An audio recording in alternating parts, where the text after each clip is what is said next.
අධ්‍යාපන ප්‍රතිසංස්කරණය කියලා අද දවසේ අපේ අධ්‍යාපනයට ඇතුල් කරලා තියෙනවා comprehensive sexuality education. මේක තමයි ප්‍රධාන අත්තිවාරම අපේ අධ්‍යාපන ප්‍රතිසංස්කරණයට. පරිපූර්ණ ලිංගික අධ්‍යාපනය පිළිබඳ United Nations Population Fund Agency එක තමයි මේකට දෙන ප්‍රධාන මූලික දායකත්වය දරන්නේ. United Nations එකේ UNESCO එක, UNDP එක, UNFP එක, United Nations Women, UNICEF එක මේ සියලු UN එකේ ආයතන සල්ලි දීලා මේ වනචාරී දේවල් අපේ දරුවන්ට ඇතුල් කරලා තියෙනවා ඒගොල්ලන්ගේ පාඨමාලාවට. මෙතන ඔබ දකිනවා මේක 20යි 30. මේක තමයි ඒගොල්ලන්ගේ ඉලක්කය. මේක 20යි 30 වෙනකොට අපේ දරුවන්ට අධ්‍යාපනය හරහා මේක ගෲම් කිරීමක්. ඒ කියන්නේ ළමයින්ව මේකට පුරුදු කිරීමක් තමා කරන්නේ.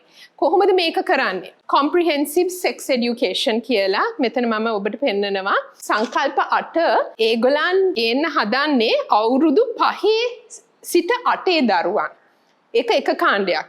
අනික එක 9 සිට 12 සහ 12 සිට 15 සහ 15 සිට 18 කාණ්ඩ. මේ කාණ්ඩ වලට ඒගොල්ලන් උගන්වනවා ලිංගික දිශානතිය ගැන.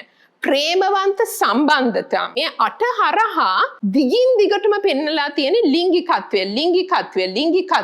එතකොට මෙතන තියෙනවා ස්ත්‍රී පුරුෂ සමාජභාවී ප්‍රතිමාන. ලිංගික භාවය සහ ලිංගිකත්වය සහ ලිංගික හැසිරීම සහ ලිංගික ප්‍රතිචාර.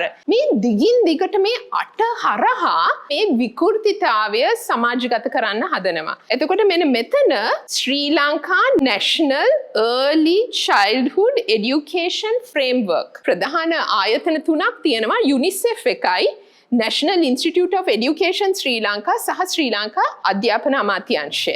මේ විකෘතිතාවය අපේ දරුවන්ට සමාජගත කිරීමට අපිට කිසිම විදිහකටවත් ඉඩ දෙන්න බෑ. දැන් ළඟදිම ඇවිල්ලා තියෙන 6 වෙනි ශ්‍රේණියේ මහා සමාජ ආందోලනාත්මක මේ රිෆෝම්ස් අපි දැක්කා. එක ඒගොල්ලන් හදලා තියෙන්නේ මේ CSE කියන මේ ආයතනය දාලා තියෙන මේ comprehensive sexuality education එකේ චූටි කොටසක් තමයි දැන් සමාජගත වෙලා තිබ්බේ. දැන් ඕක මාස 3ක් ඇතුළත මෙවැනි විනාශයක් සිදු කරන්න හදනවා නම් හිතන්න මේ මුළු ක්‍රමවේද 8කින්ම මේක ළමයින්ගේ බ්‍රේන් වොෂ් කරන්න හදන මේ ක්‍රමවේදය මොන විනාශකාරී බලපෑමකින් අපේ ළමයින් පිළිගන්නවද? සමාජයේ ආගම දහම සාරධර්ම විකෘති කරගෙන ඒව සම්පූර්ණයෙන්ම විනාශ කරලා දරුවන්ට සහ දෙමව්පියන්ගේ අතර තියෙන ඒ සම්බන්ධකම් විනාශ කරලා මේ කරන අන්තර්ජාතික කූට උපක්‍රමය අපි අද දවසේ සම්පූර්ණයෙන්ම මේකට එරෙහිව අපි විරුද්ධ වෙමු.